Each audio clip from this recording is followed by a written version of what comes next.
Proceedings are now resumed. You may be seated.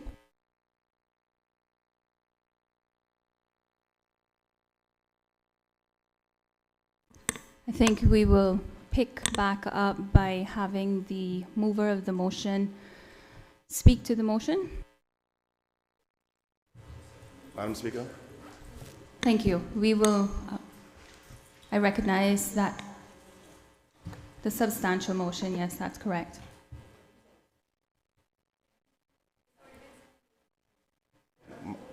Madam Speaker, before we went to a break, a member of the House made a proposal for amendment, and that matter has not been resolved.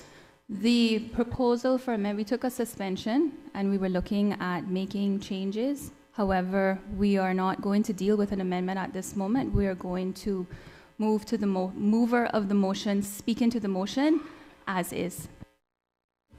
Madam Speaker, if you would allow, just for clarity, the member who proposed those amendments has withdrawn his. The amendment was not properly moved or seconded. Madam Speaker, thanks very much, and I'm not going to prolong by covering what you said, but just to make it absolutely clear that a motion can be moved at any time with the consent of the Speaker. And a motion can be moved against any member at any time with the consent of the standing orders. Thank you, elected member for West Bay West. Can we please move on with having the mover of the motion speak to the motion? Thank you.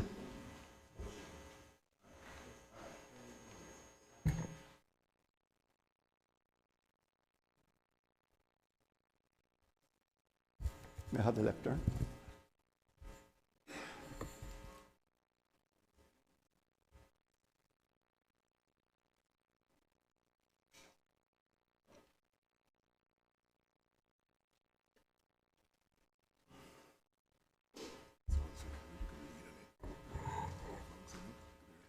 Okay. I'm sure she won't fall apart.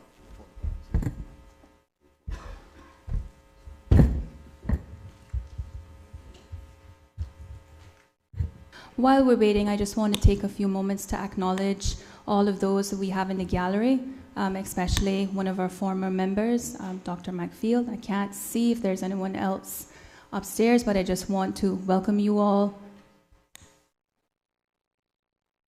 Mr. McLean, my eyes don't serve me very well, so for all of you who have taken time, and also Dr. McField, who is upstairs in the gallery, I want to thank you for taking time out of your busy schedules for this very important meeting. Oh, I didn't see, I still can't see her. We have former Speaker, Ms. Mary Lawrence. Madam Speaker, we welcome you this morning. Thank you for gracing us with your presence. Mr. Leader, please proceed. Thank you, Madam Speaker. Madam Speaker, despite having it moved and been seconded, I have yet to read the motion itself. So before proceeding with my debate, I will do so, Madam Speaker. This is a motion on a lack of confidence in the government, as required by Section 51 of the Constitution. Whereas, having regard to the general conduct of the government since it assumed office, and whereas the government, which the Premier announced would be known as PACT, assumed office on the 22nd of April 2021, comprised of 12 of the 19 elected members of Parliament, and whereas at the first meeting of Parliament, one member of the PACT government was elected as Speaker, leaving the government with 11 members and with a parliamentary majority of 4.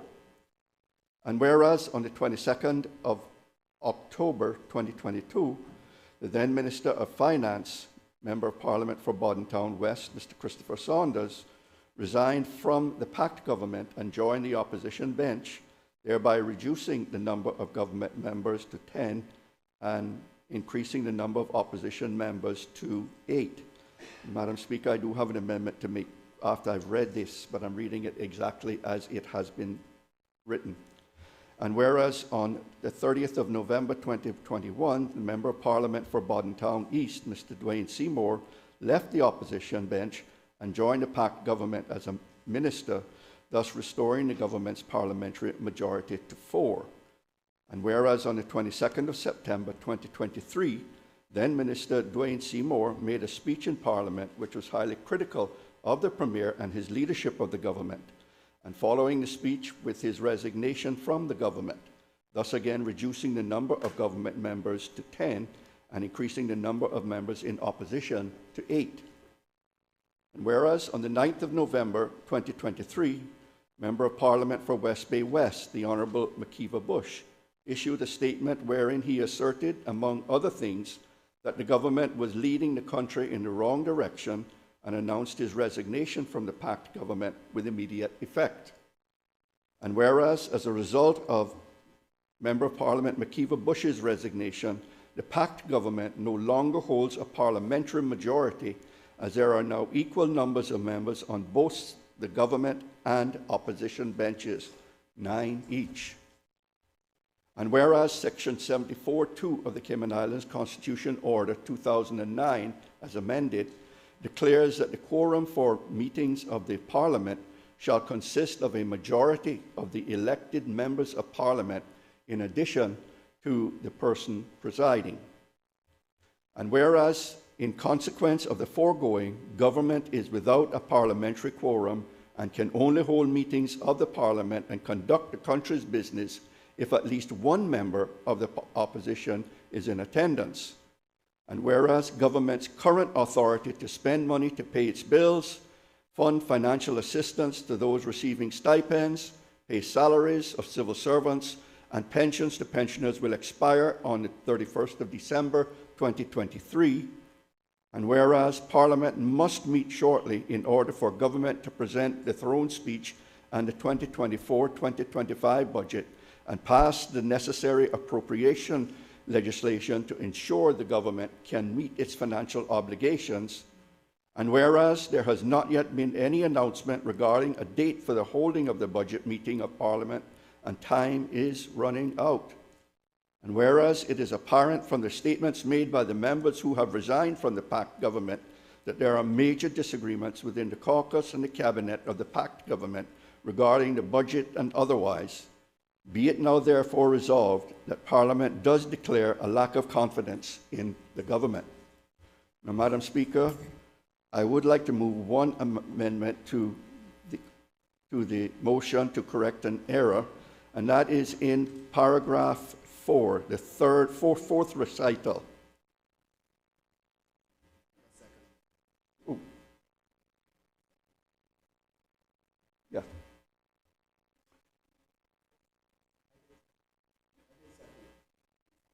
Yeah. So the motion that I wish to move, Madam Speaker, is in the fourth paragraph, the fourth recital, which reads, and whereas on 22nd of October, the then Minister of Finance for the member for Bodden Town West, Mr. Christopher Saunders, resigned from the PACT government and joined the opposition bench, thereby reducing the number of government members to 10. That should actually be 11. And the number of opposition members it should read 7. So that is the amendment that I wish to make to the motion.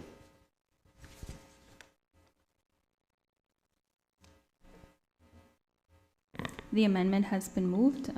Does the member, well, I guess it's self-explanatory, but do you wish to speak any further to the amendment? Madam Speaker, yes it is. Just simply corrects an error. Do I have a seconder to the amendment to the motion? Thank you, Madam Speaker. I second the amendment to the motion.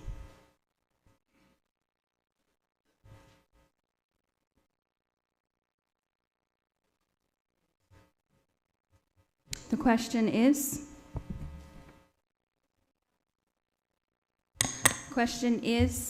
that the motion is amended in the fourth recital to read, and whereas on 22nd October 2022, the then Minister of Finance, MP for Bodden Town West, Mr. Christopher Saunders, resigned from the PACT government and joined the opposition bench, thereby reducing the number of government members to 11 and increasing the number of opposition members to 7. All those in favor of this amendment, please say aye. Aye. Those against, no. The ayes have it. The amended motion is now open for debate. Thank you, Madam Speaker. Madam Speaker, it's a matter of some significance that I rise this morning to speak to a motion expressing a lack of confidence in the country's government. It truly brings me no joy, Madam Speaker.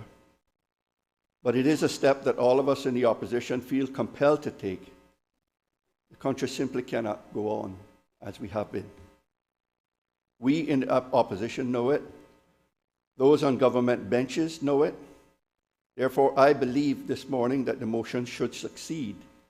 And with its passage, it will mean that the sitting Premier will be required to demit his office.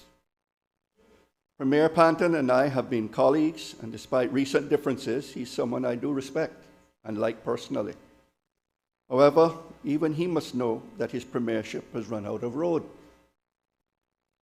The recent resignation of the member for West Bay West from the government is the third such resignation that we have seen this year, as a PAC government under his leadership has continued to a slow process of disintegration.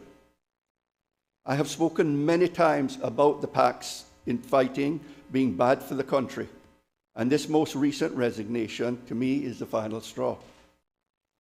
But let us be clear, Madam Speaker, the events that led to this lack of confidence debate did not start with the resignation of the member for West Bay West, nor is this all about the parliamentary arithmetic.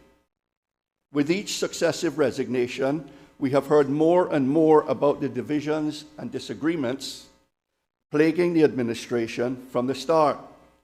The consistent message from each successive resignation is that those divisions have been allowed to grow and the disagreements to fester because of a lack of clear leadership from the Premier. Each resignation had its own trigger. Those former members of the government now sitting on the opposition benches can speak for themselves during this debate about their own experience. But the impact of their leaving the PACT government is crystal clear, Madam Speaker. These three resignations have left the government unviable under the leadership of the current Premier. That is the reality. And as the famed expression goes, the buck stops with the Premier. He is a captain of the PACT ship and inevitably responsible for the position that this government now finds itself in. Madam Speaker, a lack of confidence motion is a tool not to be used lightly. My colleagues and I in the Progressives opposition have undertaken this process in all seriousness. We take this step only because the country needs a solid and capable government, not the chaos that we are witnessing. We bear no malice to the Premier or indeed towards anyone else in the PACT government. But the reality is that they, particularly the Premier, cannot offer the country the government it needs. We are compelled to bring this motion if we are to be true to the oaths we took when we were sworn in. It is our duty as representatives of our people to act to restore stable and effective government to these islands.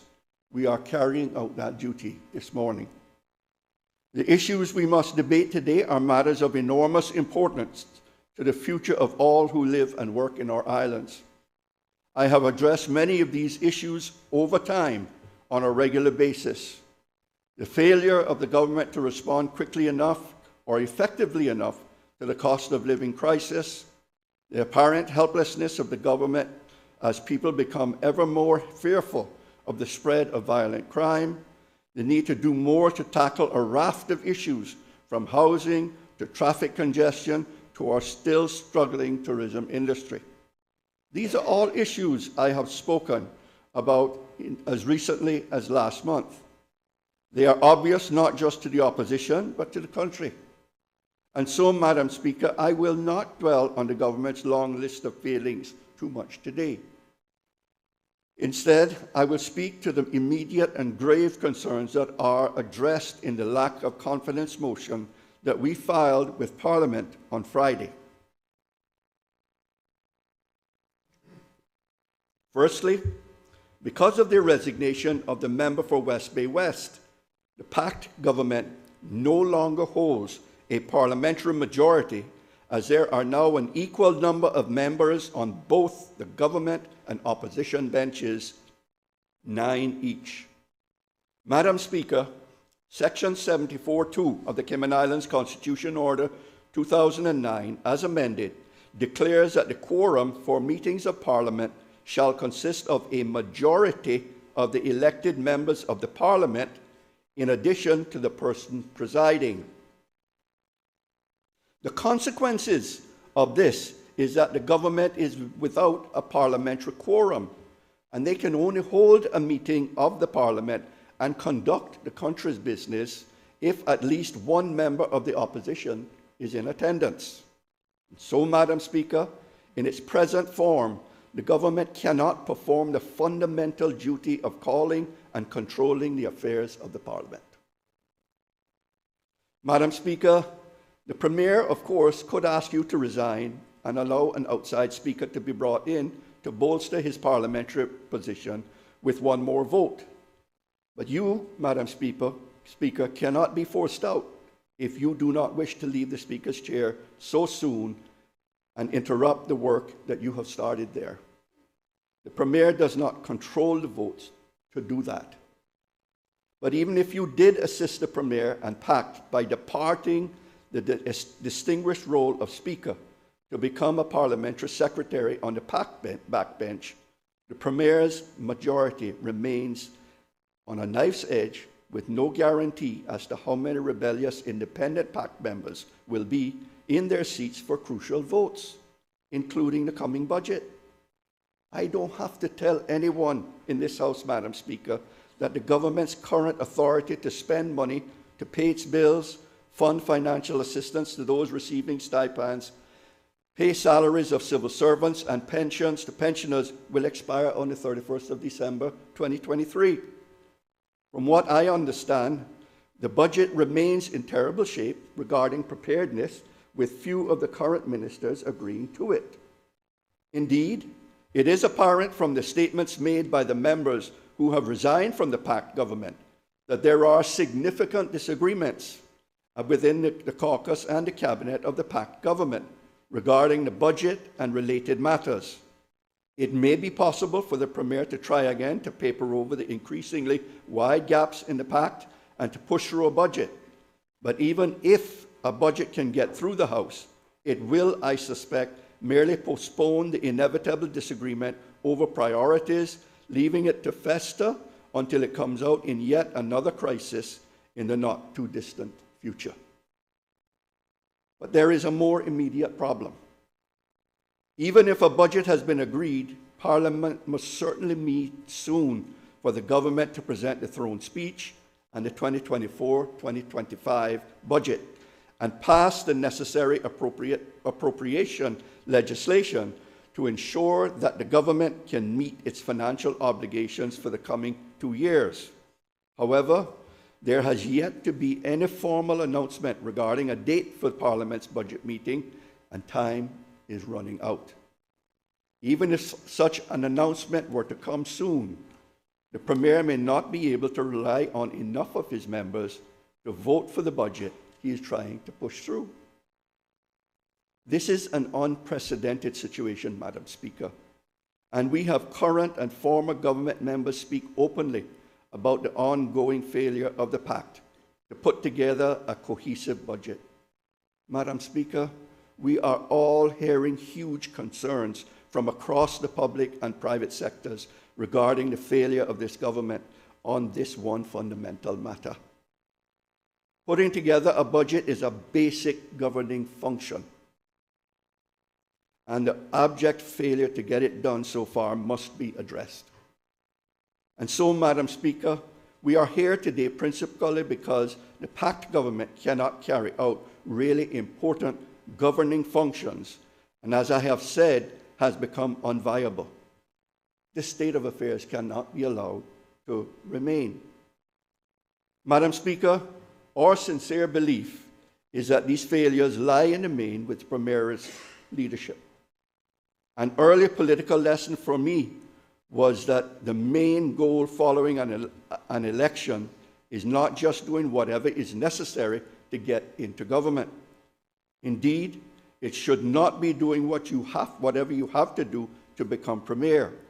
Indeed, and instead, it is about forming a government capable of moving the country forward, one capable of coming together and staying together over the term.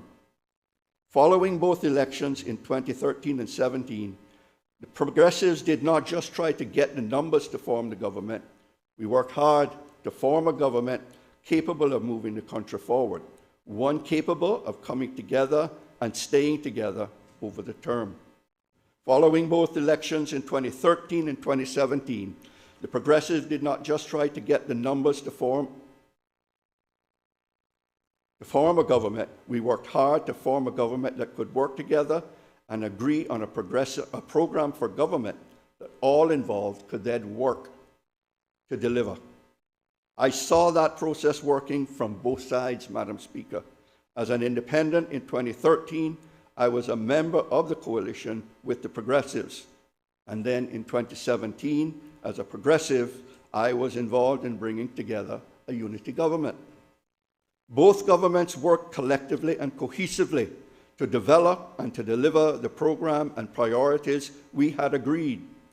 Both governments were led by a political giant, the member for Red Bay, who held us together through difficult times, allowed and encouraged full debate and participation within the government caucus, and ensured collective agreements were reached and then adhered to. The PAC government has failed because it never had an agreed program for government.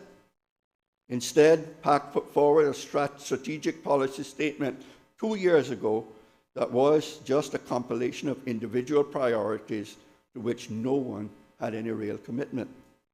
That SPS was not a program for collective government. It was a license for individual ministers to do their thing. And that initial failure could never be overcome because in the current Premier, the PAC government lacks the kind of positive political leader we benefited from in the previous two Progressives governments. Because of that lack of leadership, the PAC government under Premier has not shown the capacity to stay together and hold it together. The inescapable conclusion is that at a time when Cayman is facing enormous challenges, all the evidence is that sadly, a government with Premier Panton at the head is just not up to the job. In my debate today, Madam Speaker, and in the contributions from my colleagues which will follow, we will lay out that evidence. And what I ask, Madam Speaker, is that it should be on the basis of that evidence that members of this House should vote. Even as they recognize the validity of the case that the opposition will present, some on the government benches opposite will be tempted to vote against the motion before us today. For some of them, self-interest and the desire to hang on to power at all costs will push them to vote no. But it is not them I seek to address today, Madam Speaker. When the time comes, they will have to answer to the voters in their constituency for their actions if they strive to keep a failed Premier in office. Those I am seeking to address today are not self-interested and power-hungry. Some on the government benches are willing to put the country's interests first. We know from the press reports, Madam Speaker, that some members of the government have already been to see the Premier to ask him to stand aside in the country's best interests. We know, therefore, that those members who have lost confidence, that there are those members who have lost confidence in the Premier. They cannot, in all good conscience, try to persuade the Premier to resign one day and then vote to keep him in office the next.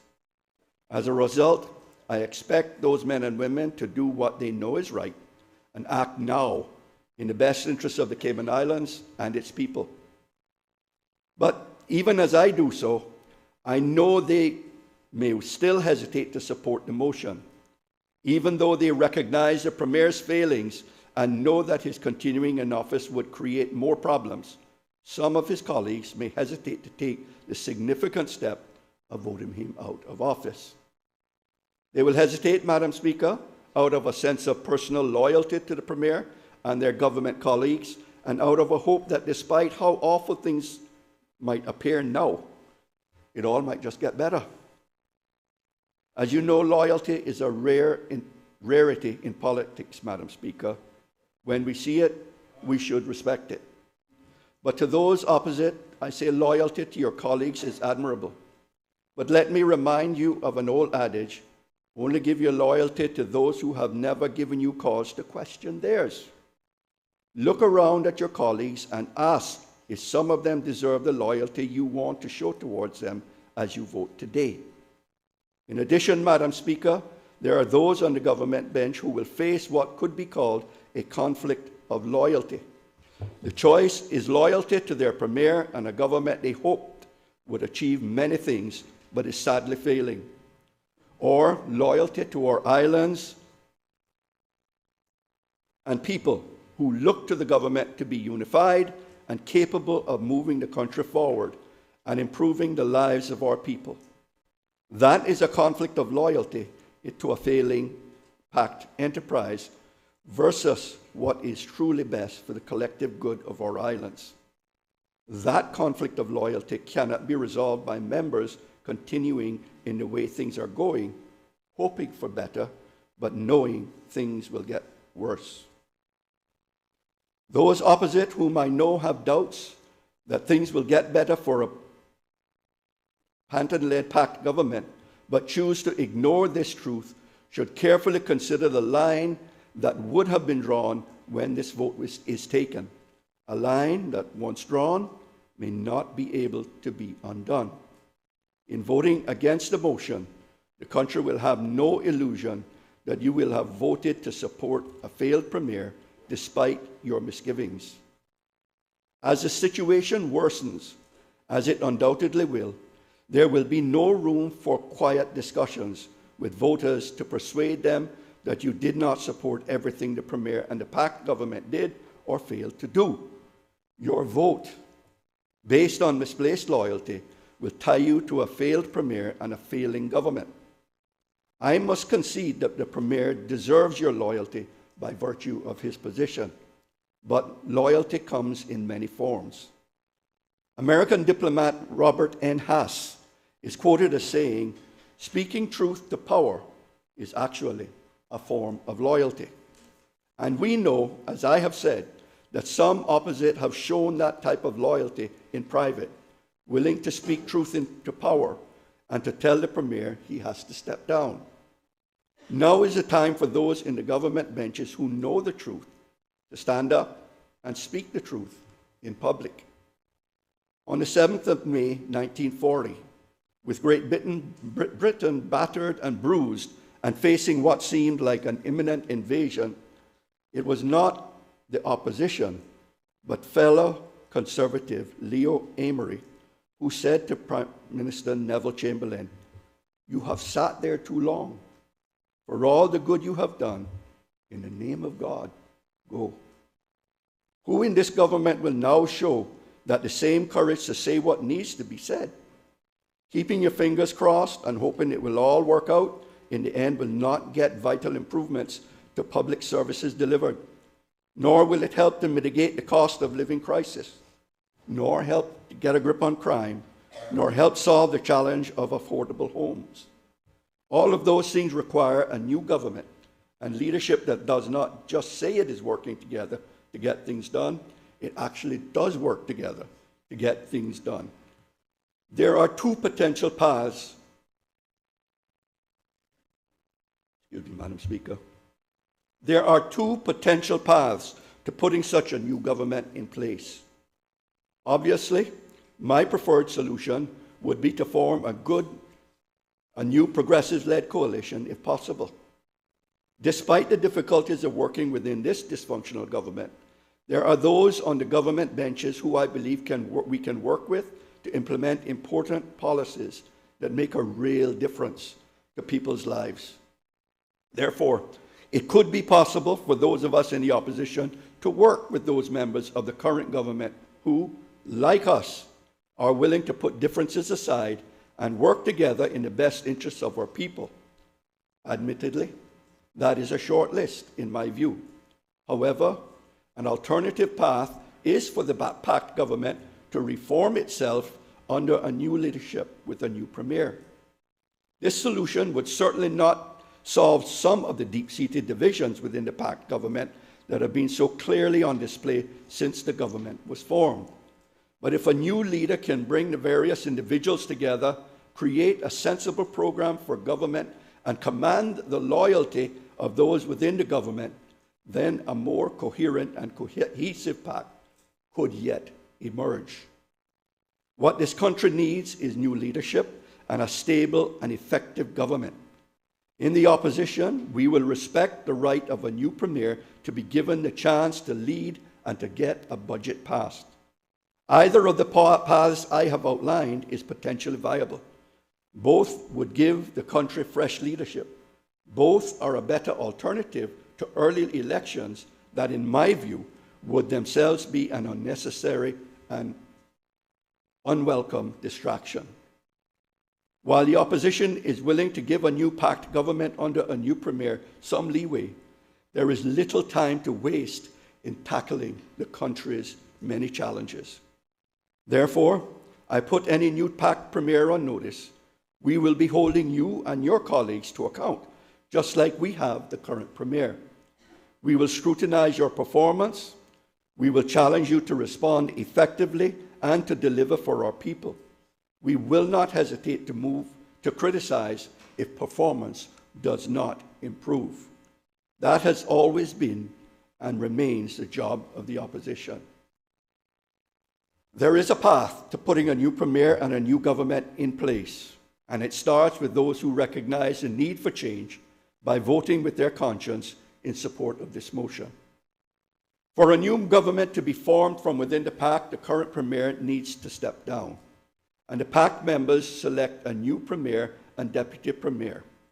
They would also need to bring back into the fold either one or more of their former members now sitting in the opposition to strengthen their numbers. The new premier and deputy would then need to wrestle with what has been a dysfunctional group within into a cohesive government and get a budget passed. All of this is harder than it sounds and may still fail in the end. But it is an option, and if taken up and successful, then we in the opposition would have achieved our goal of a changed government that can hopefully be more stable and effective. The other path is for those in the government benches whom we believe we can work with, and they know who they are, to vote yes on this motion and join us in a progressives-led government, a government of national unity. There is a clear set of priorities that I know we could agree upon. I have set those priorities out very clearly over recent months, Madam Speaker.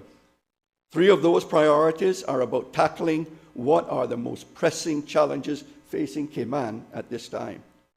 Those are, 1, to overcome the ongoing impacts of the cost of living crisis, to reduce crime and the fear of crime, to enable better, more affordable access to housing for our people. The other 3 priorities are areas where action in the next 2 years covered by this budget is necessary to meet the immediate challenge and better prepare the Cayman Islands for the future. Those are to restore Cayman's economy to a path of steady, sustainable growth, to accelerate action to mitigate climate change and to adapt to its impacts, and third, to respond positively to the challenges of an aging population. The Progressives are willing to work with those members of the current administration who share those priorities with us and who we believe can act in the country's best interests. Additionally, it is incumbent on the PACT to change and improve from within. Now is not a time for more chaos, Madam Speaker. The country needs and it deserves stability. The disunity, infighting, and serious lack of progress on things that matter to Caymanians must end. The country and our people need to deserve an effective, cohesive government willing to act in the best interests of the country and not in the self-interest and self-preservation of elected members, either through a renewed pact or a progressive-led government. This is a time for responsible politicians, whatever their past affiliations, to come together and tackle the country's challenges. The progressives have shown during our last two administrations that we can work constructively with others for the benefit of our people.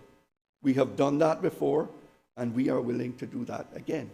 Now, to bring about change, the House needs to pass the lack of confidence motion before it today. And I ask all those present in these chambers to follow their conscience. The current backed government and Premier Panton have run out of road, as I said at the outset. It is clear that the Premier cannot lead the kind of stable, effective government that is needed in these times.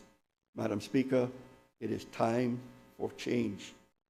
The House needs to vote for that change. Thank you, Madam Speaker.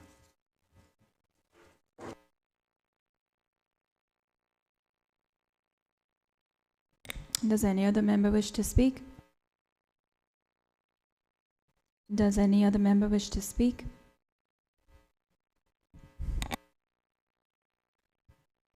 Does any other member wish to speak? The elected member for Bordentown East, West. The elected member for Bordentown West.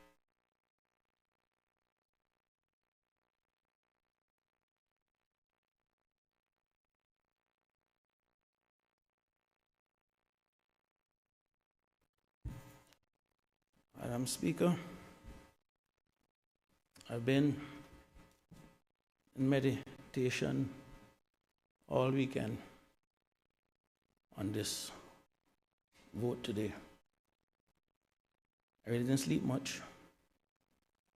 And this morning, on the way down, I stopped by Sports Dock, and I saw this Cuban guy out there fishing. Didn't really understand English too well, but got a chance. It is one of the routines, Madam Speaker. When I first got elected, I used to stop at Sports Dock on the way down.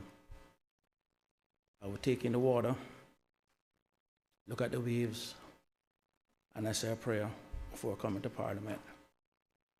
And the prayer is pretty much always the same, where I ask the Lord to hope that the meditation of my lips and all of that other stuff that goes with it is pleasing to Him.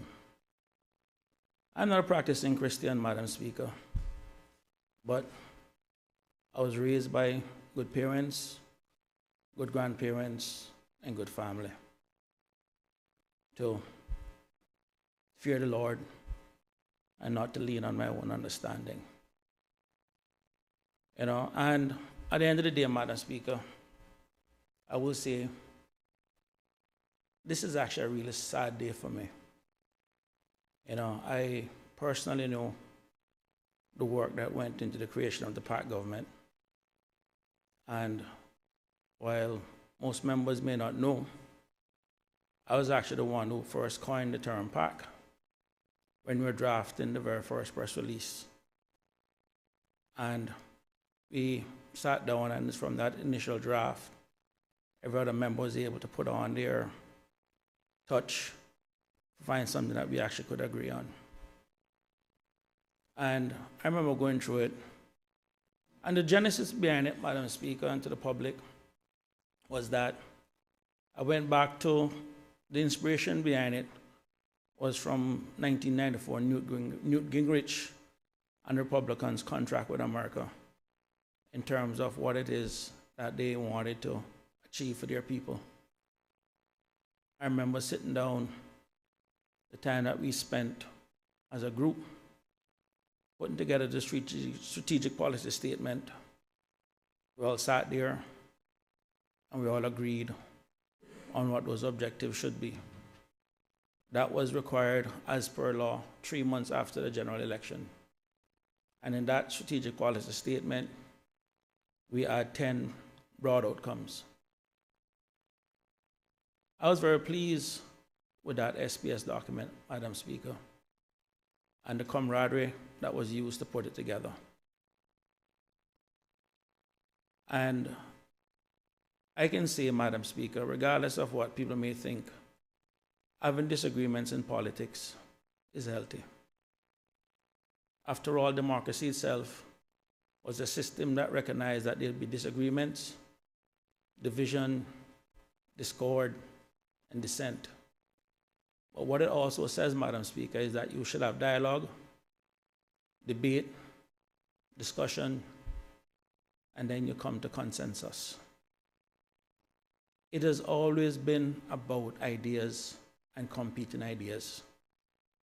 Politics itself, Madam Speaker, isn't easy. And the thing about it is, Madam Speaker, is that this morning I received a call from a constituent which really summed everything up for me. And it's a constituent that is struggling to keep his business open. A business that he has for the last 7 or 8 years with his sweat, his tears, his blood, his toils, everything in it. Last week, he reached out to me, and I tried calling Minister Andre, didn't get him. Called Minister Brian, I got him, and he said he would speak to his chief officer and get back to me. That, Madam Speaker, is what it is that we in this House elected to do. There are 1,000,001 things that are hurting our people. And to see us sitting here on this motion when so many other people out there are hurt and struggling actually makes me almost feel ashamed to be a politician. Last week when Joey called me about signing the letter, I said to him afterwards, could I add on to the special meeting asking for the pension to be dealt with also at that special meeting? Madam Speaker, if I don't get at least 10, 15 calls a day on when the pension is going to come through, I don't get plenty. And as such, Madam Speaker, I'm going to be serving notice now that I intend at the end of this meeting to go around and ask for a special meeting next week just to deal with that pension bill. So at least people can see that politicians at least can come together in a special meeting to at least do something. I have a woman right now waiting to have her mortgage paid off as a Christmas present to her family, with the last thing she has to go with after having her mortgage increased by over $2,200 per month. She sees a light at the end of the tunnel, that she can be mortgage-free, debt-free by the end of the year. That is something that shouldn't take long, because that's something that passed unanimously in this House. We can come inside here, everyone say the 5 minutes, we pass it, get it okayed by the government, or by the governor, and the pension companies can start to work and more people can get money. Madam Speaker, when we delivered the first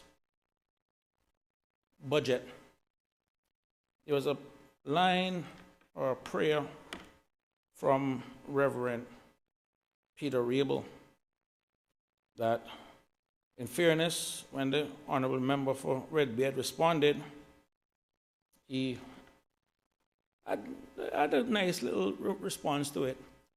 But what it basically said, Madam Speaker, was we build on foundations we did not lay. We warm ourselves by fires we did not light. We sit in the shade of trees we did not plant. We drink from wells we did not dig. We profit from persons we did not know. This is as it should be. Together we are more than any one person could be. Together we can build across the generations. Together we can renew our open faith in the life that is yet to unfold. Together we can heed the call to a ministry of care and justice. Wherever bound in community, may it always be so. Reverend Peter Rabel. And when I was delivering the budget at the time, Madam Speaker, the reason I use that was that it is important to recognize that in governing a country, one of the things you do need is consistency. You know, people get up and they talk about Cayman being the Singapore of the Caribbean. You know when Singapore had, about 60 years independence? 3 prime ministers. We have not in the Caribbean find a way in which to build institutions for continuation. We're here for 4 years. You think we really and truly, Madam Speaker, can solve the problems that have taken 10, 20, 30, 40 years to accumulate? We can fix it in 4 years? We're not going to score a goal every time we go on the pitch, Madam Speaker. But our objective here as parliamentarians in this session is to keep moving the ball quicker and closer to the goal, so that whoever comes in after us can see that we also build on foundations we did not lay. Madam Speaker, about 2-3 weeks ago, I had an opportunity to address the youth parliamentarians. And there was a question that one of the young parliamentarians asked me that really, in 6 years of being elected, it gave me an opportunity to finally understand fully what it is that I want to do as a member of this parliament.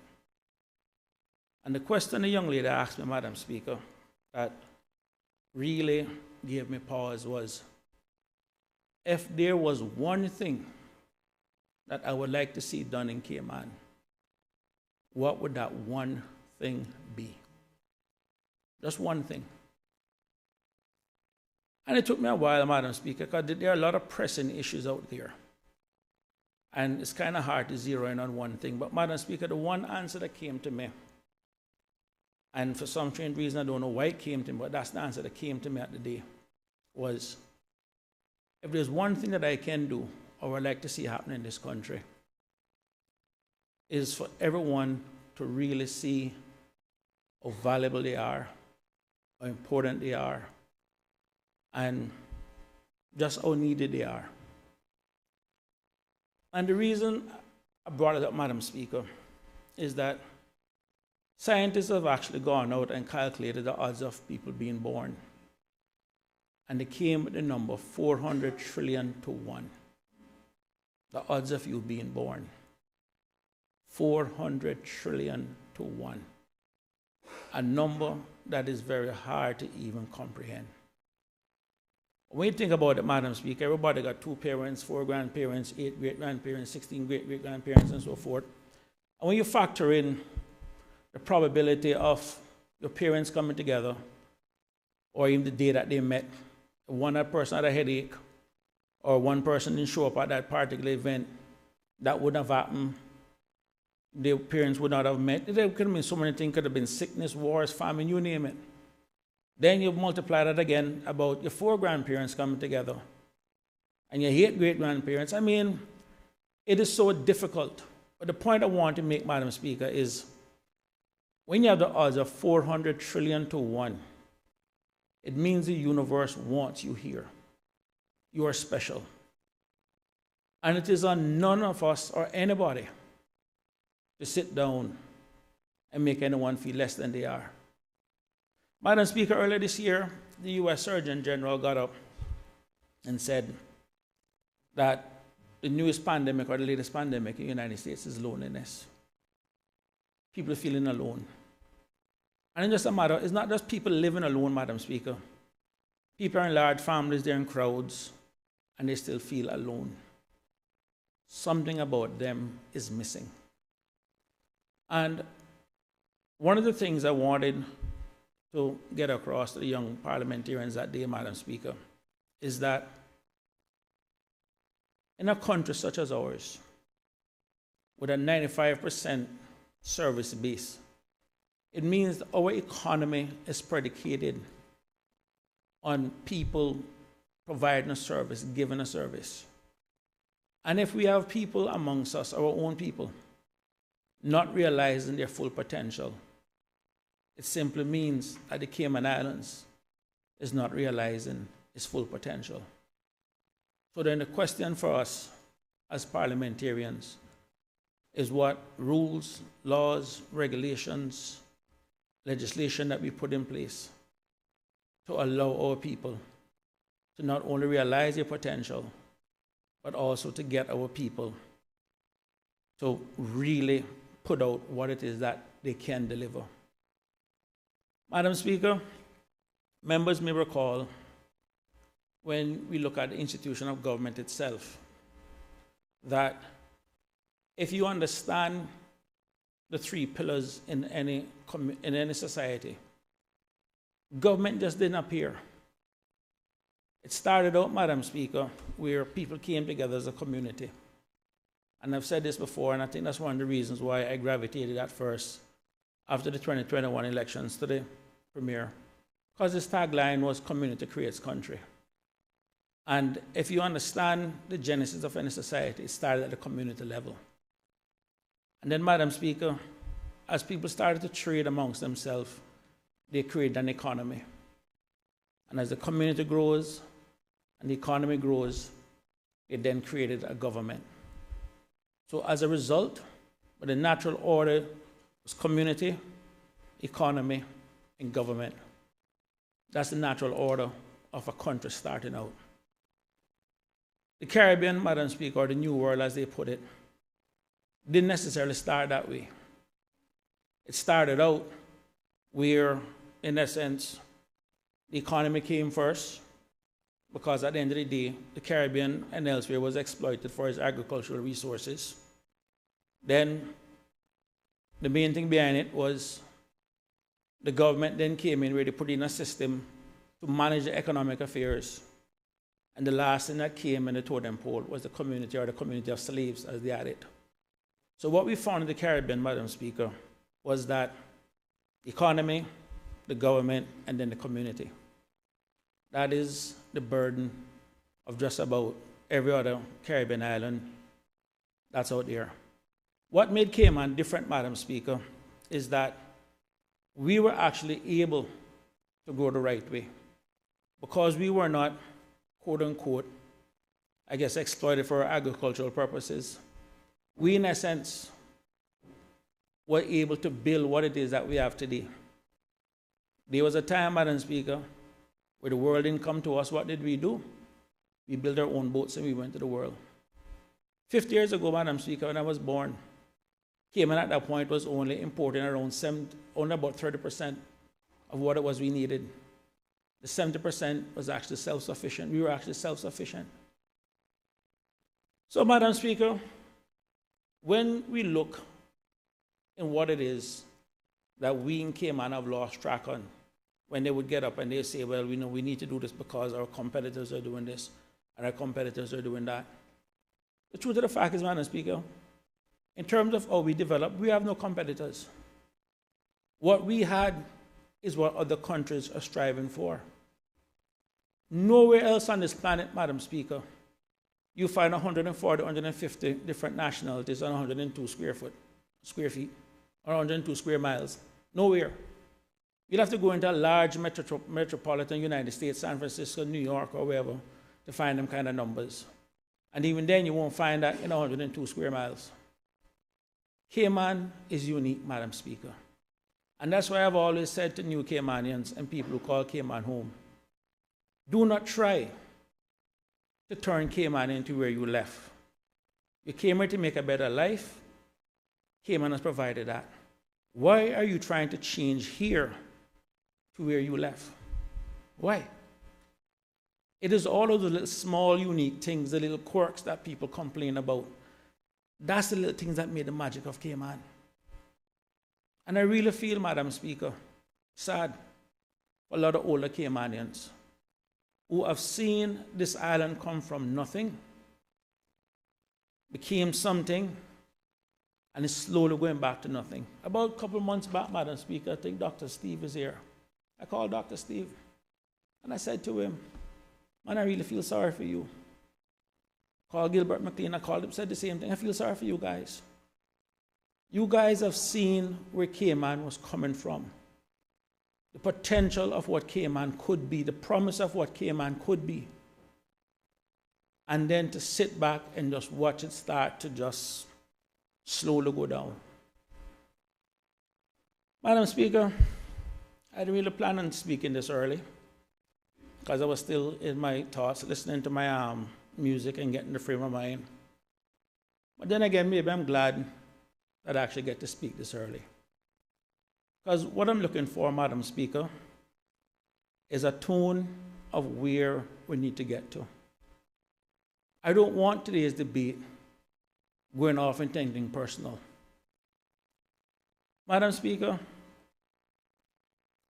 when I left the government, the message I sent out to my constituents at the time was, whatever differences between the Premier and I, it will remain personal, it will remain private.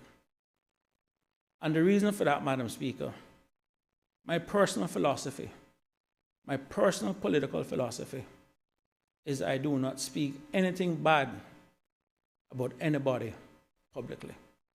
That is my personal belief. And Madam Speaker, the reason for that is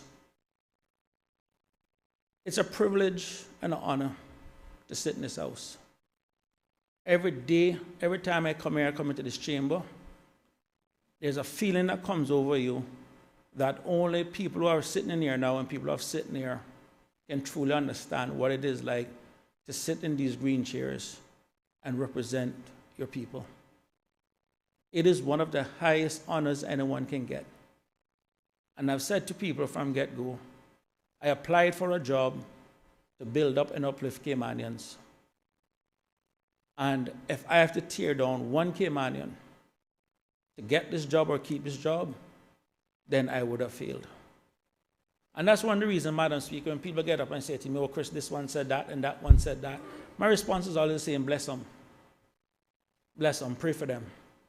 I'm a public figure. I'll take public licks is what I signed up for. And a couple of weeks back, Madam Speaker, I was with a constituent of mine, helping her to write a letter to go to the bank, asking for a little break because her payments have gone up.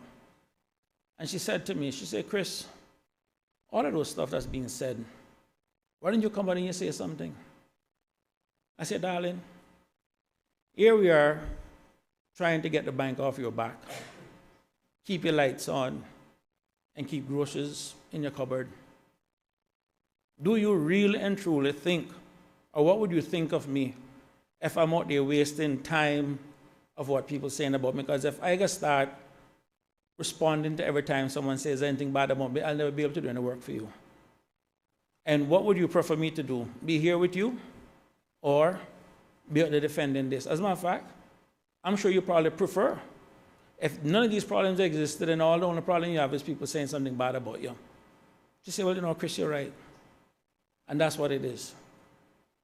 We are guardians, Madam Speaker, of the potential and the promise of what Cayman is. Everyone knows, at least by now, who have listened to me, my position of where I stand on different things. That has been no secret. But at the end of the day, Madam Speaker, it is about uplifting, building our people, and what it is that we can move forward with. Equally, Madam Speaker, I must admit the last December, was really a time of political reflection for me. And what triggered it, Madam Speaker, was a Sunday morning. My firstborn was visiting, and we were going to the barber together. And he said to me, he says, Daddy, I was life in government. And I almost gave my son the standard response that I would give. But then it occurred to me, I was speaking to my son. And as a parent, as a father, if I can't sit down and give my son the unbridled truth, then something is wrong. And I said to my son at that time, I said, son, I am afraid that your daddy may be a part of a racist government. And I said as much, Madam Speaker, when that fateful Tuesday morning, when I had to put the last Governor Martin Roper in his place, I told him of the conversation I had with my son. And Madam Speaker, the duppy of that former government still roam these halls. And just recently we saw it in the pepper spray vote, where every single member, except one, voted for the pepper spray. We know where the former government stood on it. But Madam Speaker, at the end of the day, our job is to look out for the people who voted for us. And Madam Speaker, I'm going to say this much. It takes a lot, and I'm going to say this much, it takes a lot sometimes to sit down and say what you have to say, and really and truly don't give one whatever of what people think. And that message I sent out, Madam Speaker, to my constituent the day I left, was actually written in January. It was actually written, Madam Speaker, in between a meeting I had with Minister Bryan and the meeting I was going to have with the Premier. Minister Bryan asked me to attend with him a meeting at the Marriott. And we want to go through some issue with the beach erosion and what it is that we can do to help. And at the end of the meeting, I sat down outside a bench, and he said to me, "You talked to your friend yet?" I said, "What happened?" He said, "Boy, the Premier pissed, you know, with what went happening in Cabinet the other day." I said, "What do you mean?" He said, "Well, boy," he said to me, "Boy, Kenneth, you were bad enough, but Chris jumped over the fence and ran 5 miles on the road screaming," and so forth. Yep, thank you, Minister Bush, reminding me. And on the drive over, I wrote that message that I sent out to my constituents. I wrote it that day. And the reason being, Madam Speaker, I honestly prepared that day, that I don't know what my meeting with the Premier would have been. I don't know what the mindset would have been. But I made up my mind then and there that if the meeting was going sideways, I was going to say, "Premier, hold on there for me 1 second, don't move." And I would go on my phone and I'd just send that message out blast. Of course, he's on, I think, my distribution list, and his phone would have vibrated, and he would have said, "Oh, what I say?" I would say to you, "Check your phone." And that was basically would have been me saying, "I ordered that, I go on." And I remember saying to the Premier at that time that every day Caymanians get up and go to work and put up with managers and bosses and supervisors that just give them a hard time for no reason at all, because they can, because of who they are. And I said, if we have to sit down at this stage, at this level, and take it, then we would have failed. Because how can we go out there and fight for our people and defend our people when we can't sit down inside there and defend ourselves against a civil servant from the UK who just happened to got Cayman as an assignment? Madam Speaker, as I said in my email to the governor at the time, and I stand by it, MP means more to me than DP. This House, my membership in this House, and my ability to come here and advocate for my people means more to me than anything else politically. Last December, Madam Speaker, I've said it already, I called former Premier, member for Red Bay, and I apologized to him. I said, "You know, Sir Alden, I gave you a hard time when I was in opposition. And If I'd known what I know now, I would have been a little more easier on you. But then again, you got to take some of that blame too. Because maybe if you'd come out and explain to us how challenging it was, how difficult it was, maybe I would have even taken it much easier on you too. But Madam Speaker, I can tell you straight up, government not easy. What we do isn't easy. And I understand what the member for West Bay West was trying to do with the vote this morning. Because we're going to sit down and ask members of the government, Madam Speaker, to vote against the performance of the government. When I know for a fact, some of them over there work like dogs. I know for a fact, some of them is on 12, 1, 2 o'clock in the morning on the phone. Because I used to be on the phone with them. They work like dogs. I can't sit down and say to Minister Andre, who just got us off the grey list, that you're doing a bad job. I can't sit down and tell Minister Brian, I haven't seen the tourism numbers before we left when we were going, and seeing what's out there in the industry, that he's doing a bad job. Minister J out there is working like a dog too, Madam Speaker. So I know it's difficult to sit down and say to people, vote against yourself and not the government not doing a good job, when collectively or individually, whichever you want to look at it, these guys are working like dogs for their people and their constituents. Madam Speaker, I can tell you it's not easy. I know I always believe, Madam Speaker, that everything happens for a reason. I can say this publicly now. As much as I try to look calm, cool, and collective before. When I was in government, I used to have a lot of chest pains and lower back pains. I found out, Madam Speaker, after I left, that my family actually had a chat group set up, speak just on my health. Did Christopher get enough sleep? Did he eat properly and all that kind of stuff? They thought I was actually on the verge of a heart attack or a stroke.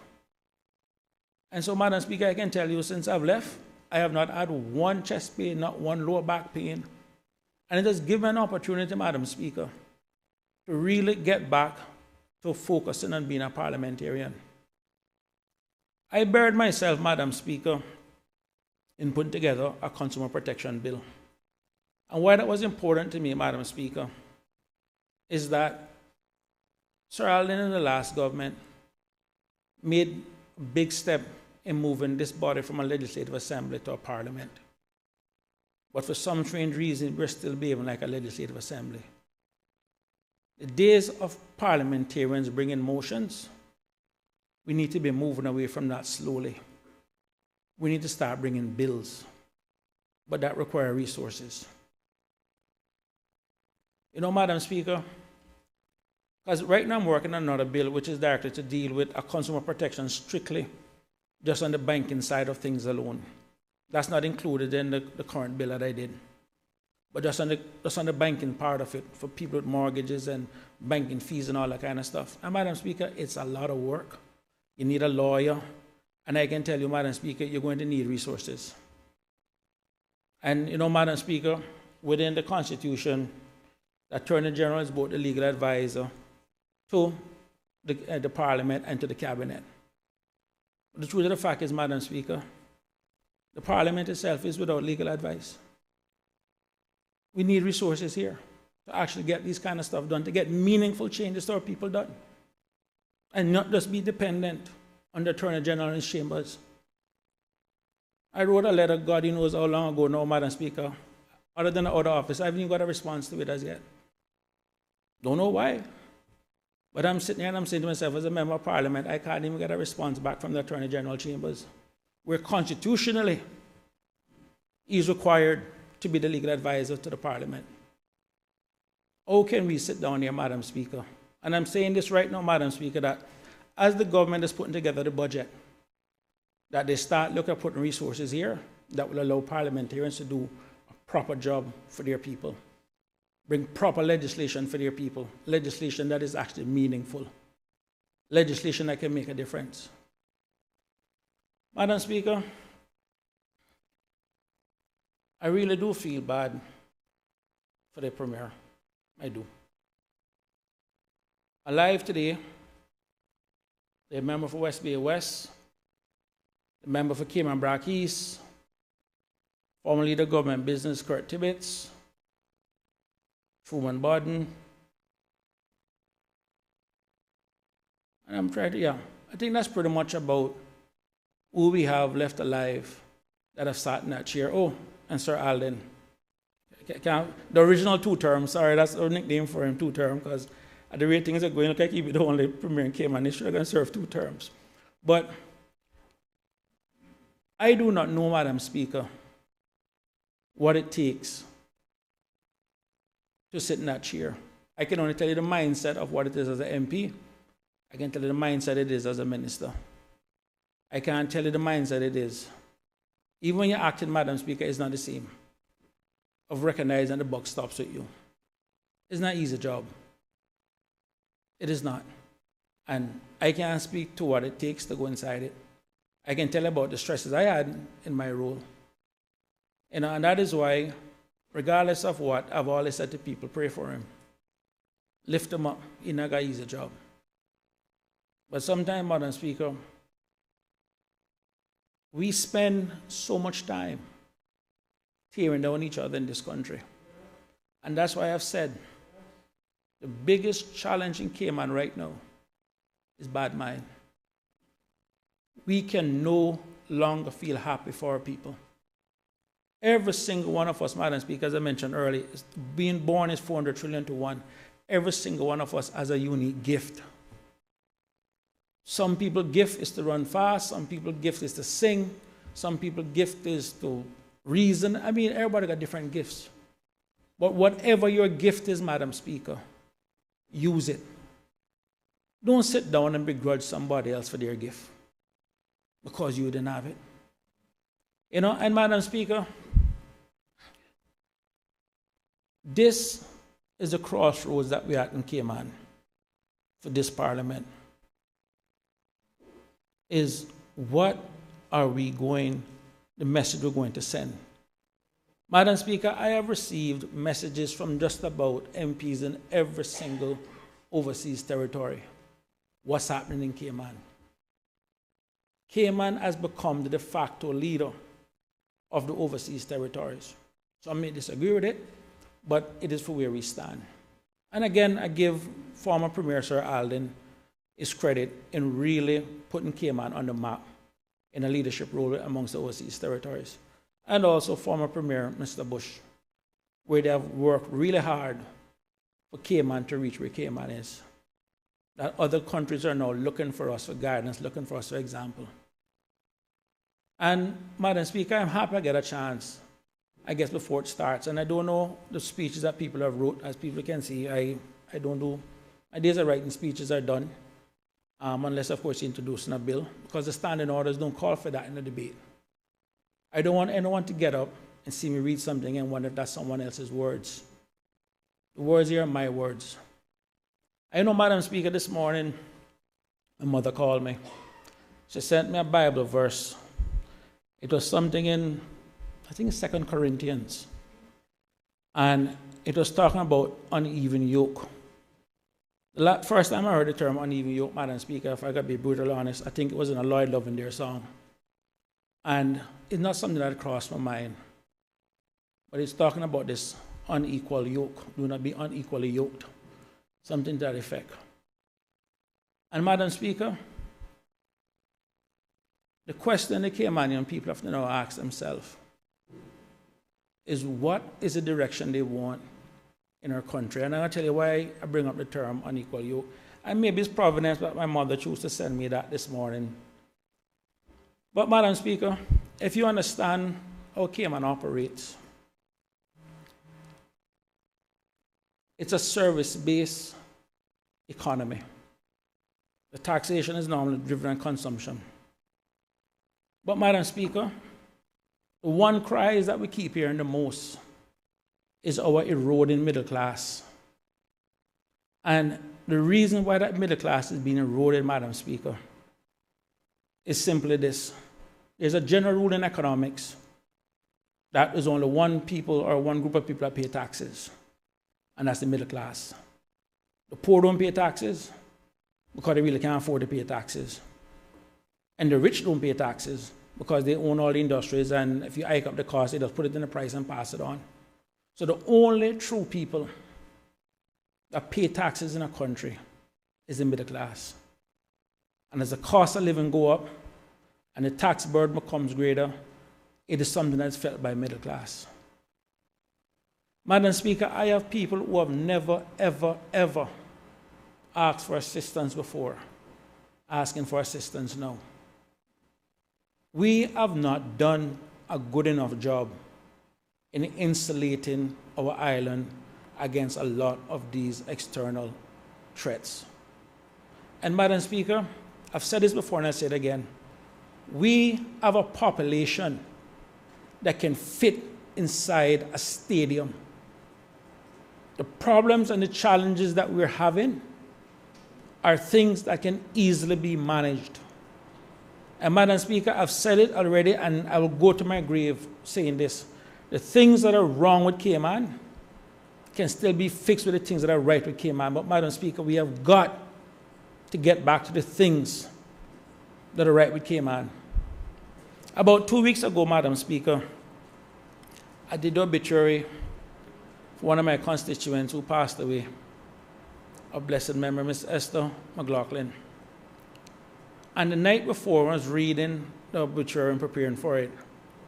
Something triggered back. And I said it at the church service. I think that was probably Mrs. McLaughlin, Mrs. Esther, final message to me. It's about building and upholding our institutions. Madam Speaker, I spoke about continuation earlier. We talked about Singapore, about 3 prime ministers or so in 60 years. They have had continuation of policies. And that's why I said, when I go back to the we build on foundations we did not lay. The one institution, Madam Speaker, that has been the backbone of what we have here in Cayman is the church. And Madam Speaker, each of us is sitting inside this house, in this parliament, watching that institution be eroded under the name of tolerance or this or that or whatever. Madam Speaker, let me tell you something. In the United Kingdom, you know what they're doing with some churches over there? They're turning them into apartment buildings because people used to stop going to church. And if we sit down here, Madam Speaker, and allow the one institution that has been the cornerstone of our success to be eroded, we would have failed future generations to come. As I said all the while, Madam Speaker, we are not going to be remembered for what we inherited. We're going to be remembered for what we leave behind.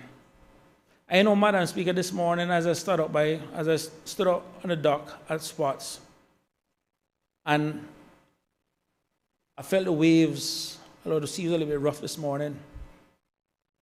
You know, there's a study that a Japanese scientist, Dr. Emoto, did on the study of water.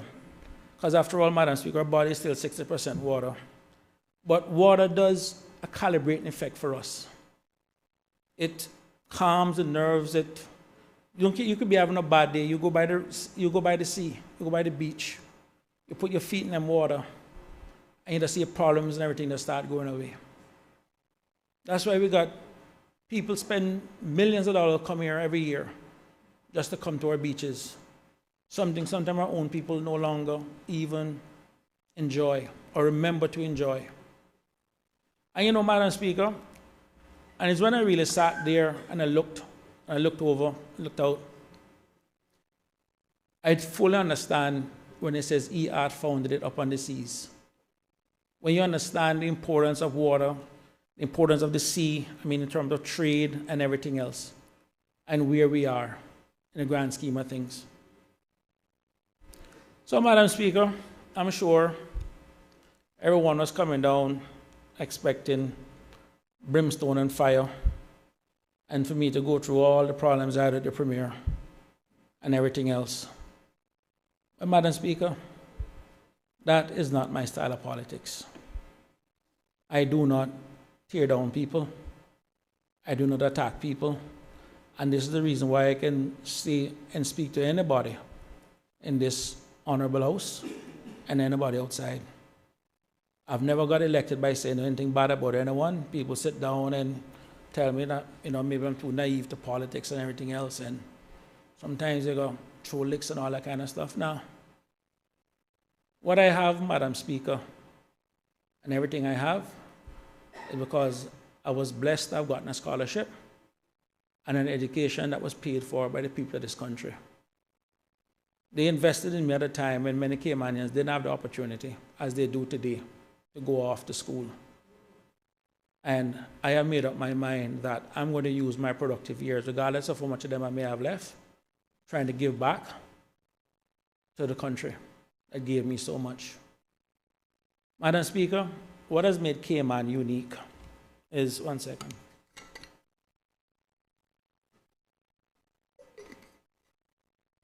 Madam Speaker, what has made Cayman unique isn't income inequality, but rather income mobility.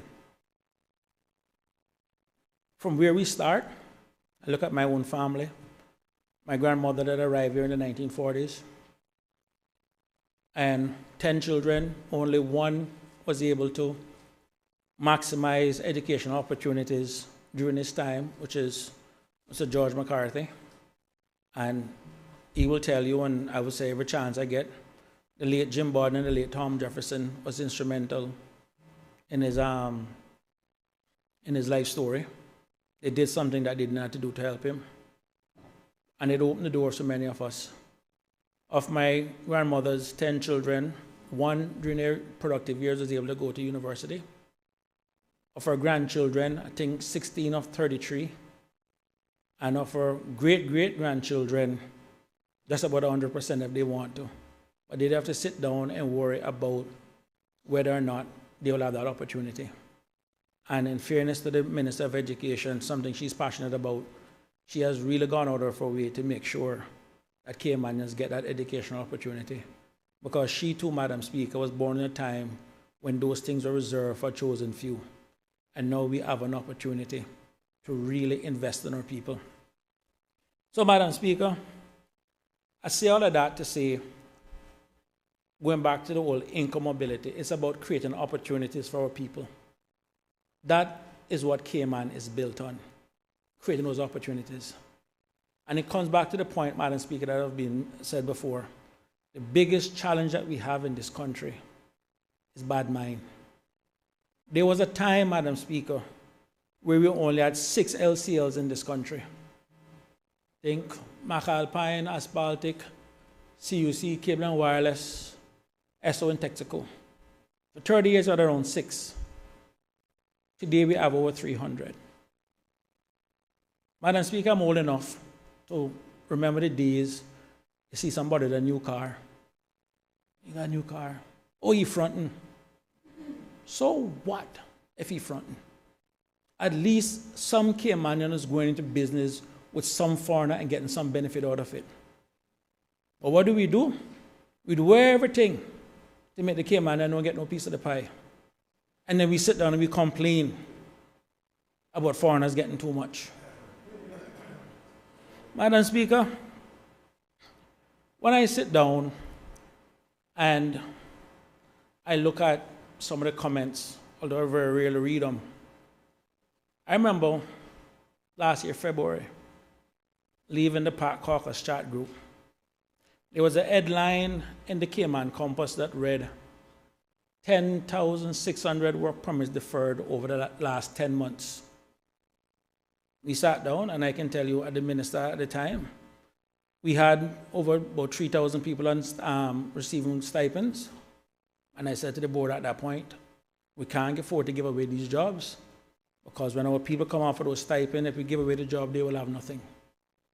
So unless it is absolutely necessary and a renewal, you sit down and you part them grants, because our people need opportunities in this country.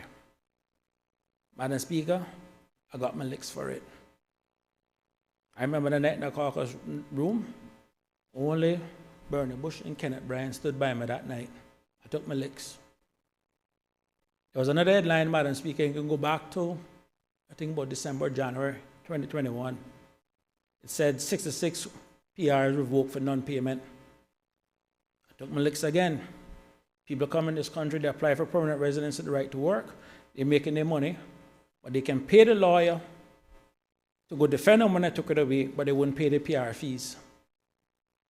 Took it away, took my licks. And you know, Madam Speaker, one thing that really had bothered me with my former colleagues is within about 4 or 5 days after I left, they reversed one of the policies I put in that required temporary work permits just to be advertised on the government portal. Now, for that policy to have been approved, Madam Speaker, you go through caucus, we agreed there, you go through cabinet, we agreed it there, and the minute I split, that decision split with me too. And I sit down and I say, well, politics being what it is, see, God himself here there too. Politics being what it is, I sit down and I said, it is what it is. I was a bit disappointed, I won't lie, because we saw the abuses in the temporary work permit system that extended into the work permit system and denied many of our own people opportunities. But again, Madam Speaker, it is what it is. That's why we have elections. And there are some things that we dealt with on the elections trail. But Madam Speaker, as we sit down here and debate this motion, and I jumped up because I realized, okay, no one else wanted to jump up and say anything. I don't know if I've succeeded in maybe changing the tone. I hope I have. You know, it is not a situation of the fire and the brimstone. But, Madam Speaker, I will leave, or rather I will close with just this little, I guess, analogy, where my son had put it in our family chat group, where this guy said he went to visit his coach. And his coach said, you know, he's worried about the future. And he asked him why. He said, my grandfather walked 10 miles to work. My father walked 5 miles. He says, I'm driving a Cadillac. My son is driving a Mercedes. My grandson is driving a Ferrari. But I fear that my great-grandson will be walking again. And he says, the reason for that is that tough times create tough people. Tough people create easy times. Easy times create weak people. And weak people create tough times. We need to make sure, Madam Speaker, that we have not become part of this easy time or the easy time that we have inherited that have allowed us to become weak. Because, Madam Speaker, I can tell you right now, this generation will have a lot to answer to. The things that I had, Madam Speaker, growing up, that allowed me to realize my potential, we have taken away from our people. One of the basic, Madam Speaker, is the Cayman Protection Board. We took that away from our people. That was something that we benefited from, many of us in here benefited from, by having that Cayman Protection Board.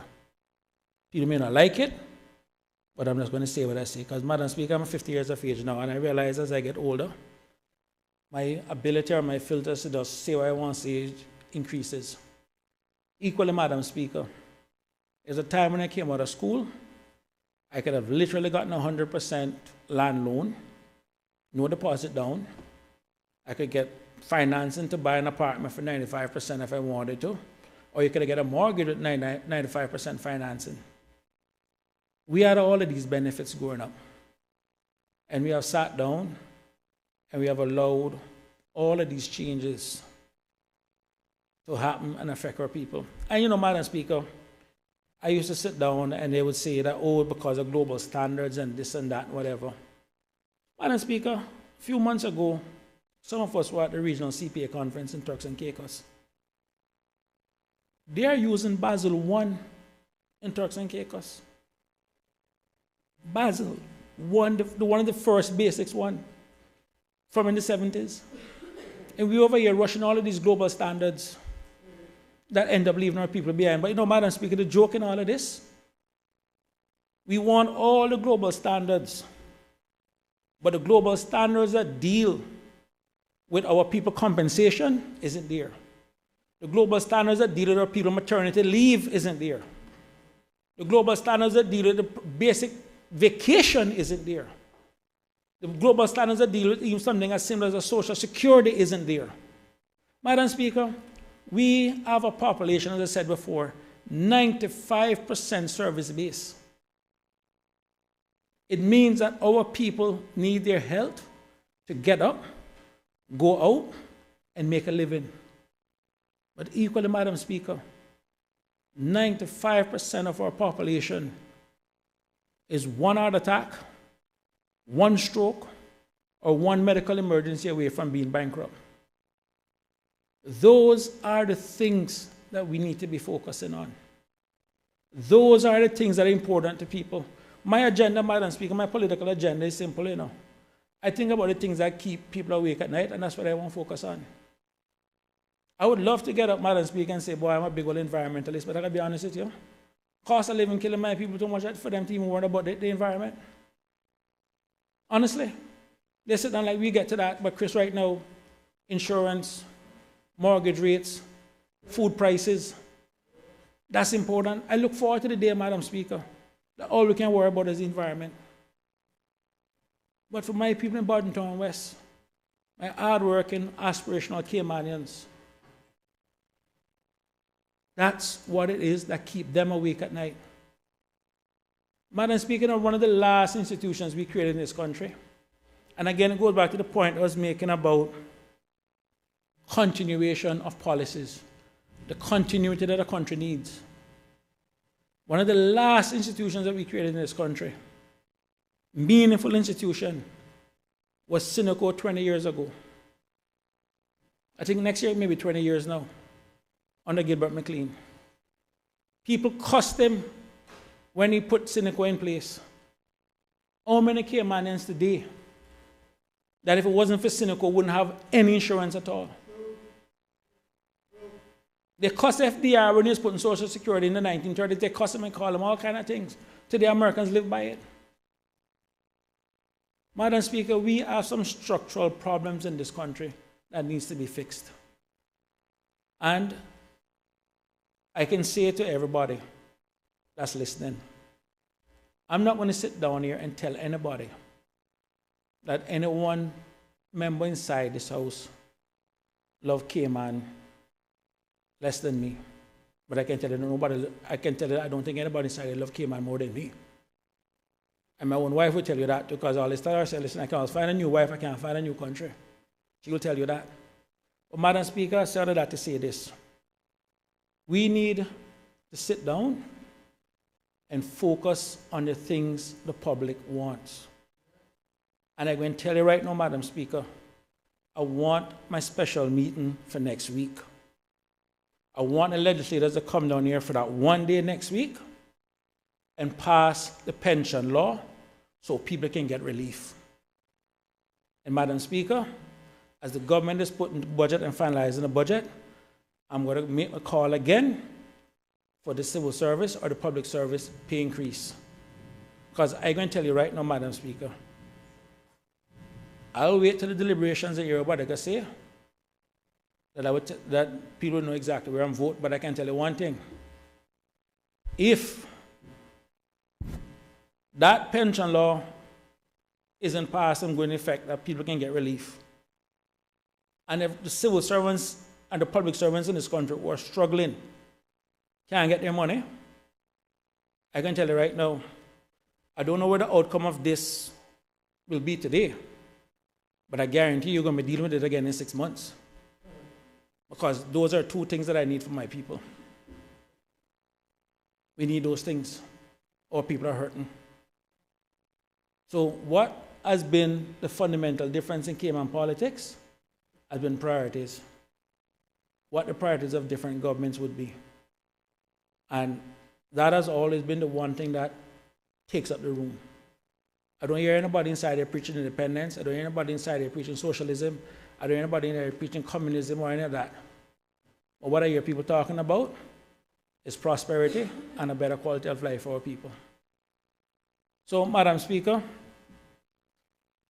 for those that are listening, I am really sorry that we may seem to be distracting with the things that may be a priority, but I do understand also where the opposition is coming from in this. because right now it seems to be a lack of priority on the things that matter. I know for a fact, Madam Speaker, and Minister Bryan, because you have said it to me, that he's willing to park all of these major projects to focus on cost of living to help our people. You have said to me as much that that's a priority for him. The stuff he wanted to get done, he said, right now, cost of living is killing my people. And I need to free up my funds to direct it there to help our people. That is one of the things that is a priority. And Madam Speaker, that priority has also got to be shared by the leadership of the country. And that is where I believe the challenge is. Madam Speaker, I'm going to leave on one last observation. The current SPS, Strategic Policy Statement, is still in effect until the 31st of December. Inside that Strategic Policy Statement, there are 10 broad outcomes. Within those 10 broad outcomes, the most repeated objective that is actually contained in 3 of those 10 broad outcomes is the expansion of Cineco. Now, I understand from the last time I had Finance Committee, from speaking to the management of Cineco, that that is on track to be there for the 1st of January when it starts. But now I'm beginning to hear rumblings that that may not be the case. And Madam Speaker, again, the Strategic Policy Statement is something that was approved by the caucus, by the cabinet, and by the parliament. Equally, Madam Speaker, it goes back to the free health care for seniors and our children. Something that we had growing up that we have taken away, free health care. And that is also buried within that Strategic Policy Statement.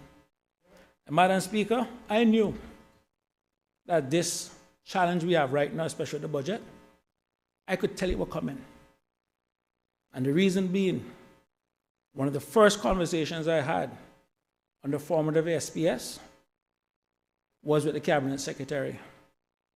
When he came and he says, well, you know, so we want to do and set it up in this format and this way and that kind of stuff. I remember saying to myself, when did they switch to the civil servants start driving policy? The document says Strategic Policy Statement. The Constitution is clear. Policy is driven by the Cabinet. Policy is driven by elected officials.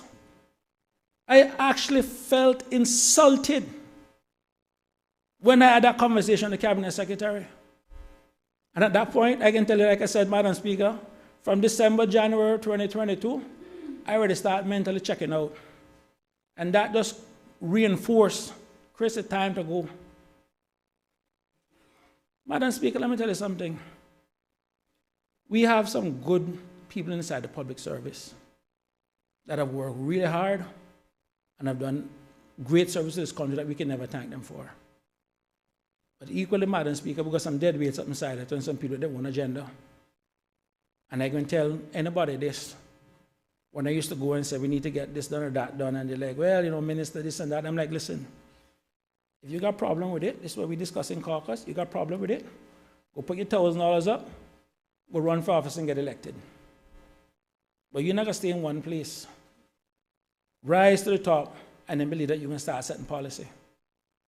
Madam Speaker, the truth be told, many of the challenges that we have inside this country, it is we as politicians who have given away the authority that people gave us to make their lives better.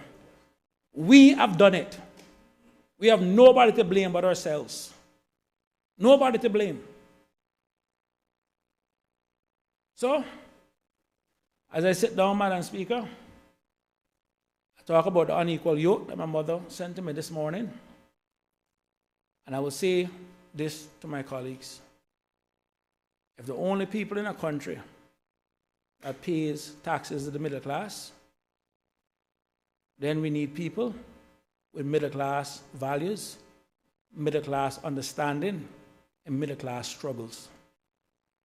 It is only then you could understand what the majority of our people is feeling. Madam Speaker, I don't drive an electric car. I know the price of gas. Okay? And Madam Speaker, it is time that the people in this country start looking at people that share their values and share their struggle. Madam Speaker, I'm a second generation Caymanian. Almost every day, I have to sit down and address my Caymanianness. I don't have a typical Caymanian last name. I don't even have a Caymanian accent. And you get up, you listen to people, oh, Chris trying to bring garrison politics in Cayman. Anybody see the definition of garrison? Anybody ever look up the definition of garrison? They talk about poverty and crime rates and this and that. Everybody look up the thing there. I can tell you right now, they're not about in town West, you know. But what do? People inside this very place sit down and fuel the hate groups and the division groups. That rather than sit down and build up our own people, we spend days in and days down tearing people down. That's why in the morning, Madam Speaker, when I drop my kids to school, they never listen to the talk show. Because let me tell you something. Regardless of the challenges and the struggles we have, Cayman is still one of the best places to live and work. And the only people who have not recognized that is our own people. You would think the people come from overseas. What do you think they say before they come here? They sit down and they say to somebody, man, you know, apply for a job in Cayman. If I can get that job, my life will be better. I can send something home, you guys will be better. This is a land of opportunity. We have built something really great here that can attract over 100 different nationalities. And because of selfishness and bad mind, we're struggling. Madam Speaker, you know, I've sat down over the weekend, I've tried to look and say, why are we here? I know what that is. A little short man that just left it out of the governor. All of the strife and trouble that he caused within the group. That little short man. See, he gone. But you see, who's still here? You see, who else is still got to deal with? He gone in his retirement, you know. Probably watch it right now. I know the part about it that really bothers me, Madam Speaker. And the member for Georgetown South can tell you. Because we have heard stories of the insult that man put on our own people, our own Caymanian women, our own Caymanian people. They won't say nothing about it. And I'm not going to bring up their names, I'm not going to call their names. You know what I'm talking about too. She knows, because they told her the same thing too. But you know the part that bothers me, Madam Speaker? It's not that he behaved the way in which I expected him to behave. The problem is when our own Caymanians go behind to them and try to, well, you know, you don't really mean it, you know. You know, he didn't really listen and do that kind of stuff. It is that inability of our people to stick together and stand together while we're here. Let me tell you something. I sat down and watched that man literally destroy the relationship between me and the Premier at the time. And anyone over there can tell you, Madam Speaker, nobody defended that Premier in that PAC group more than me. They can tell you that. Because at the end of the day, I don't know what it is to sit in that chair. I don't know what it is for the buck to stop there. But I do know this. If he fails, the entire country fails. And that's why I keep telling everybody, pray for him. Madam Speaker, I've been elected 6 years. One person is still a member of this House that I can sit down and I can tell you I have found a respect for is a member for Red Bay. Madam Speaker, when we got sworn in had a conversation. And he said to me, he said, Chris, any advice you need, any guidance you need, call me. Don't need to think, call me. He says, you guys, my government now too. I need for you guys to do well. Call me. I have spent the bulk of my political career being on the opposite side of the member for Red Bay. But he can sit down and he can say, call me. And I can tell you there are times I did call him. You know why? He had 8 years experience as a premier, 4 as a minister before that. He's been elected a long time. And regardless of what people may think of him, one of the reasons why he has my utmost respect is that many Caymanians, during the time when getting into the legal footing could have been very lucrative, he chose public service.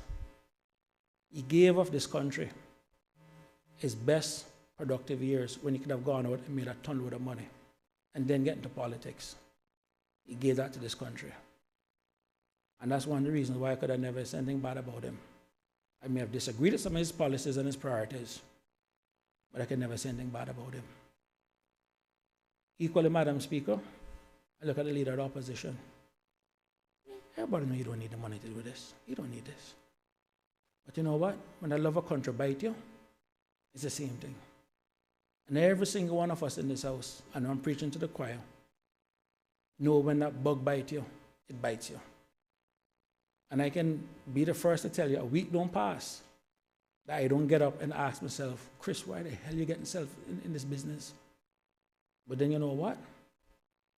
You get that one call or that one message that reminds you that you have a platform in which you can help people. You can't help everyone, but you can help people. And at least if you can help, don't hurt. But for those of us inside here who sit down and leak information and do this and do all that kind of stuff to tear us down, when you go to bed at night, you can live with yourself. We have some demons running around in this country that if we don't check them, they're going to destroy what we have. And we inside here need to stop it. So, stop paying them too. I agree with you, Member Red Bay. Madam Speaker, I know there are people watching, both locally and internationally. There are a lot of people vested in Cayman, and a lot of people who want the best for Cayman. And I can tell you, any day you sit down and you start worrying about losing your seat, it's exactly when you're going to lose your seat. They did a survey, Madam Speaker, of politicians who had failed re-election. And they asked them, if you knew you were going to lose, what would you have done differently? And they said they'd have been more bold. My friends, you don't know what the next election may be. You don't know what your health may be. You don't know what your priorities may be. But for right here, right now, we have this time. This is our time to do the work for our people. Our people are hurting. And Madam Speaker, I've seen people scream over the light bill. Some are gone. For those watching, I'm going to ask you to go Google the oil futures for next year, for next summer. And Madam Speaker, it's not pretty. And what has even made it worse, now, Madam Speaker, that I've changed the forecast, is that before there's something major happening next year, is a U.S. presidential election. And the Arab world has decided they're not riding with Biden. Madam Speaker, mark my words, they're going to rinse it off in everybody who depend on oil. We're going to feel it at the pub, and we're going to feel it at the plug. And I'm going to say to this government right now, cut back on your money, start showing up your money, because we're going to need that come next summer to offset a lot of people's utility bills. The world is literally on a brink of a war if this thing in the Middle East isn't calmed down. You saw this, what happened recently with the U.S. Treasury, that the own government bonds, they couldn't even find anybody to buy them. Interest rates are expected to go back up again. Because now the government is out there trying to raise money. I know where to raise money, they could keep throwing more interest rates on people. They could put more interest rates on those bonds. We saw the UK government try that thing, and see what happened to the UK. The US turn now. I don't want to come down here and talk doom and gloom, because nobody like a bad news bear. But Madam Speaker, It is the job of everyone elected in this House to prepare the Cayman Islands and to protect the Cayman people from what is to come.